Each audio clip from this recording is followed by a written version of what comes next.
Morning. आज हम जो है एक सिंपल से चैप्टर के बारे में बात करने जा रहे हैं, इंग्लिश का आर्टिकल। आपने सुना होगा। अच्छा, क्या आपको पता है कि आर्टिकल किस पार्ट का, किस इंग्लिश के किस हिस्से का कहां जो है इसका मेंशन होता है? अभी मैं आपको ये बताना चाहता हूं। पार्ट्स ऑफ स्पीच इंग्लिश में 8 होते हैं और एक पार्ट्स ऑफ स्पीच उसमें क्या होता है? एडजेक्टिव, यानी एडजेक्टिव या एडजेक्टिव आप कैसे भी प्रोनाउंसिएट कर सकते हैं। और एडजेक्टिव का जो आपका पार्ट है, वही एडजेक्टिव के पार्ट को आप आर्टिकल भी कहते हैं। यानी किसी भी नाउन को डिफाइन करने के लिए आर्टिकल भी अपने आप में रोल अदा करता है। यानी नाउन को डिफाइन करने वाले वर्ड्स को हम एडजेक्टिव कहते हैं। So it's a article, it's a adjective. It's so curious follow the students कि what is the part of the article. तो ये कह सकते हैं हम कि आर्टिकल एक एडजेक्टिव का पार्ट है। सबसे पहले ये कंफर्म हो जाइए आप कि आर्टिकल एक एडजेक्टिव का पार्ट है। दूसरी बात आर्टिकल कितने होते हैं? कई जैसे ही पूछते हैं आर्टिकल बताते हैं 3 होते हैं, a, an and the. But article यहां पे 2 होते हैं। It's a first definite and second indefinite. अभी आप ये कहेंगे कि अभी आज हम केवल आपको इनडेफिनेट आर्टिकल के बारे में बताते हैं। दोनों जो है वर्ड्स को मैं आपको क्लियर करने के लिए एक बार आपको मैं समझा देता हूं। डेफिनेट आर्टिकल द होता है और इनडेफिनेट आर्टिकल अ और एन होते हैं। तो डेफिनेट, इनडेफिनेट और डेफिनेट कैसे? डेफिनेट यानी कोई भी चीज जब आपके सामने होती है, कोई आप उसको नहीं जानते तो आपके लिए इनडेफिनेट है, लेकिन जब आप उसको जान जाते हैं तो वो चीज आपके लिए डेफिनेट हो जाती है। एक छोटा सा एग्जांपल मैं आपको सामने देता हूं। मान लीजिए हम कहते हैं कि एक बार एक राजा था, हमें नहीं पता कौन राजा था, तो हम इंग्लिश में कहेंगे अ आर्टिकल लगाएंगे, once there was a king, once there was a king. लेकिन वही किंग, जब हम उसी किंग के बारे में आगे बताते हैं कि वो किंग पावरफुल था, वो जो है उसने इतने राज्यों पर अधिकार किया, तो हम कहेंगे the king was powerful. After that we can say, हम कौन सा आर्टिकल यूज करेंगे? The king was powerful. तो चलिए, अभी मैंने आपको ये बताया। अभी एक दो इंटरेस्टिंग चीजें मैं आपको और बता देता हूं। आप आर्टिकल द को कब प्रोनाउंसिएट करते हैं और दी कब बोलते हैं?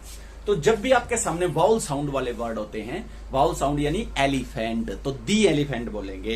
इंक पॉट, दी इंक पॉट बोलेंगे। यूनिफॉर्म, यूनिफॉर्म जो है यहाँ पे आपका कॉन्सोनेंट साउंड का वर्ड आ गया, तो हम यहाँ पे क्या बोलेंगे? दो यूनिफॉर्म। यानी दी कब प्रोनाउंसिएट करेंगे आप? दी प्रोनाउंसिएट करेंगे जब आपके सामने वोवल साउंड का वर्ड हो। ये अदरवाइज कॉन्सोनेंट साउंड वाले वर्ड के सामने आप द यूज करेंगे। The cat, the bat, the mat, the fat, जैसे इस प्रकार से। लेकिन जब वोवल साउंड के वर्ड आते हैं, द ऑनेस्ट, ठीक है, इसके बाद हम दी बोलेंगे। The honest, the honest, the honourable man. चलिए, अब हम जो है आपको आज के केवल टॉपिक में छोटा सा जो है केवल इनडेफिनेट आर्टिकल को क्लियर करने वाले हैं। यानी व्हाट इज द डिफरेंस? कहां पे आप अ का यूज करेंगे, कहां पे आप एन का यूज करेंगे। चलिए, वैसे तो दोनों का ही मीनिंग क्या होता है? अ मैंने भी एक होता है, एन मैंने भी एक होता है। लेकिन ये देखिए सामने क्या है? साउंड जो है जब वावल की होती है, वावल की साउंड होती है तो आप एन का यूज करते हैं, और कॉन्सोनेंट की साउंड होती है तो हम अ का यूज करते हैं। ये it's a common difference between a और एंड एन। जब भी आप इनका यूज करेंगे तो ये जो रूल आपको फॉलो करना होता है। चलिए, अभी मैंने आपके सामने कुछ वर्ड दिए हुए हैं। तो अभी मैंने क्या वर्ड दिए हुए हैं? जो वर्ड स्टार्ट्स विद वोवल, जो वोवल से शुरू होते हैं। वोवल कितने होते हैं ये आपको बताने की जरूरत शायद नहीं पड़नी पड़ेगी। ए, ई, आई, ओ, यू, ये 5 जो आपके वावल होते हैं, एंड 26 जो वर्ड रहते हैं वो कॉन्सोनेंट, साउंड कॉन्सोनेंट देते हैं। वो एक चीज आपको ध्यान करनी पड़ेगी। कई बार हम ये कहते हैं छोटी क्लासेज में कि जहां वावल आए वहां एन आर्टिकल आता है, और जहां पे कॉन्सोनेंट आए वहां पे अ आर्टिकल आता है। लेकिन इट्स अ कंप्लीट रोंग। यदि आप हमेशा एक बात याद रखना, आपने साउंड को देखना। यदि वोवल साउंड है तो आप वहां पे एन लगाएंगे, और कॉन्सोनेंट साउंड है तो वहां पे ए लगाएंगे। चलिए, अभी बात करते हैं।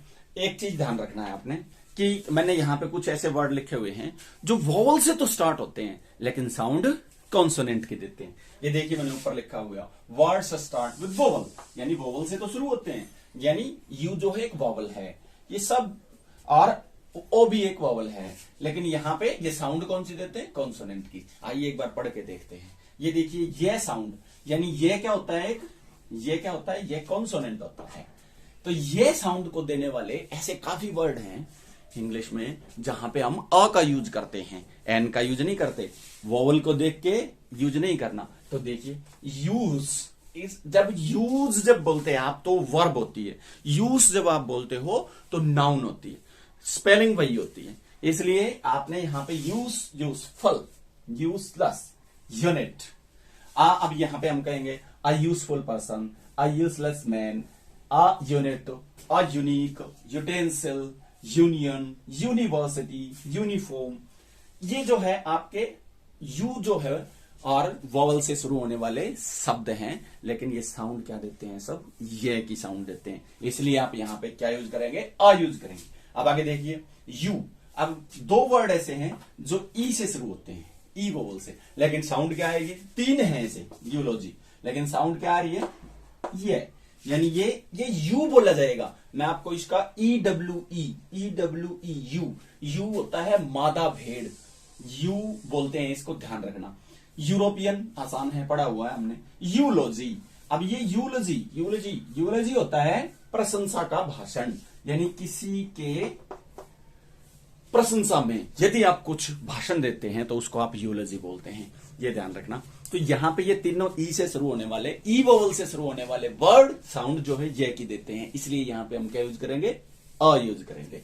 चलिए आगे, वन लेग्ड। अब ये देखिए मैंने एक वो जो है कॉन्सोनेंट से शुरू होने वाले वर्ड, लेकिन वोवल से शुरू होते हैं, साउंड जो है वो देते हैं। वन लेग्ड, वन आइड, ठीक है। इस प्रकार से आप वोवल सामने कि ही is a one legged person, वह एक पैर वाला आदमी है, एक आंख वाला आदमी है। He is a one eyed man. तो इस प्रकार से आप जो है इनको यूज करेंगे। ये जो वर्ड है अपने को याद करने होते हैं। इसी पैरेलल में दूसरी तरफ मैंने आपको वोवल साउंड, जो आपको वोवल देते हैं ऐसे वर्ड, लेकिन स्टार्ट किससे होते हैं, कॉन्सोनेंट से शुरू होते हैं। तो इसमें काफी सारे ऐसे वर्ड हैं जो एच वाले ही हैं, सारे ही एच वाले साउंड है जो एच से शुरू होते हैं। ये याद रखने की बात है कि एच से शुरू होते हैं, लेकिन साउंड जो है कौन सी होती है, उसमें वोवल की होती है।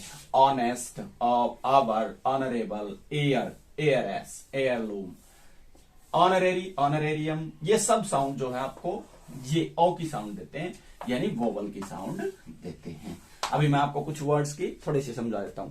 ये एयर यानी इंग्लिश वाली एयर, यदि आप इस एयर की बात करें तो ये प्रोनाउंसिएशन होती है इसकी एयर। ये एयर हवा होती है, लेकिन ये एयर जो है आपका क्या होता है, उत्तराधिकारी, यानी पिता की संपत्ति में भाग लेने वाला, ये बेटा या उसका उत्तराधिकारी, उसको एयर बोलते हैं। एयर का एयरएस यानी फीमेल, उत्तराधिकारी नहीं। एयरलूम, कोई भी चीज अपनी विरासत की है, कोई भी पुरानी चीज है, वो हमारे पास सालों से पड़ी है, तो उसको हम एयरलूम, यानी कोई ऐसी वस्तु जो विरासत में मिली हुई हो। ऑनरेरी, आसान है, सम्माननीय। ऑनरेरियम और आपका सम्मानजनक। ऑनरेरी होता है अवैतनिक, यानी जो बिना वेतन के काम करे उसको ऑनरेरी बोलते हैं। अब जो है मैंने ठीक इसके नीचे, यानी इन सब के साथ आप क्या यूज करेंगे, एन का यूज करेंगे। अभी ठीक इसके नीचे मैंने आपको कुछ ऐसे वर्ड दिए हुए हैं जो कॉन्सोनेंट से ही शुरू हैं। एम कॉन्सोनेंट है, यहाँ पे एस कॉन्सोनेंट है, एल कॉन्सोनेंट है, लेकिन साउंड क्या देते हैं, अ की साउंड देते हैं, यानी वोवल की साउंड देते हैं। तो वोवल की साउंड देंगे, वहां पे हम क्या यूज करेंगे, एन का यूज करेंगे। देखिए MP, MLA, SHO, SP, LLB, LLM, MBBS, यानी सब अ साउंड से शुरू होते हैं। लेकिन इसके उल्टा मैंने नीचे इसलिए लिखा है कि दिस इज द डिफरेंस। ये यहां पे बीए, यहां पे बीबीए, इसमें ये ब साउंड है, और ये जो है कौन सी साउंड है, ये कॉन्सोनेंट की साउंड है। इसलिए यहां पे क्या यूज करेंगे, हम ए का यूज करेंगे, अ का यूज करेंगे। अभी इतना सा ही छोटा सा दूसरा जो है वीडियो हम द आर्टिकल का स्पेशल बनाने वाले हैं, उसमें द आर्टिकल और उसके बाद ओमिशन ऑफ आर्टिकल, कहां आर्टिकल नहीं आता। तो आप मेरे चैनल को सब्सक्राइब कीजिए, इसको जो है लाइक कीजिए, ताकि आपको मेरा उत्साह बढ़ सके और मैं आपको और नए वीडियो दे सकूं। Thank you.